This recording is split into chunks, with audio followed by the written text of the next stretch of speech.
What if the version of you that actually wins this year is sitting one decision away, and the only thing blocking him is a thought you have not stopped repeating for the last 6 months? Right now, somewhere in your head, there is a sentence running on a loop. What if it goes wrong? What if they judge me? What if I'm not ready? You have played that sentence so many times that it feels like wisdom. It is not wisdom. It is a leak. And every single day, it leaks a little more of your energy before you even start living.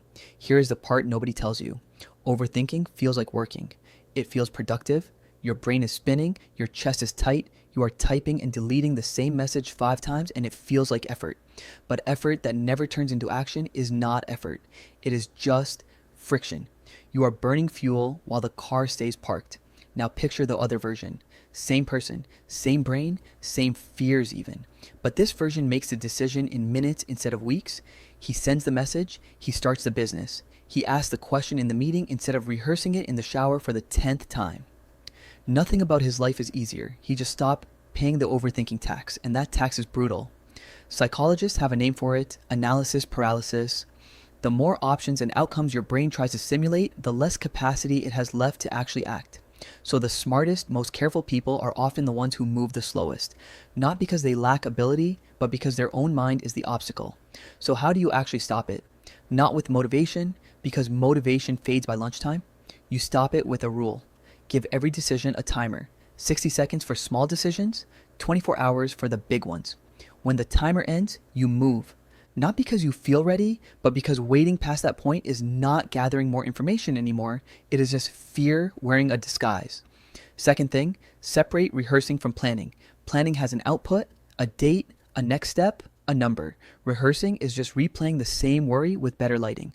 If your thinking has no output after 10 minutes, it is not planning anymore. It is a loop, and loops do not deserve more of your time. Third, lower the size of the first step until it is almost embarrassing how small it is. You do not need to decide the whole business today. You need to send one message.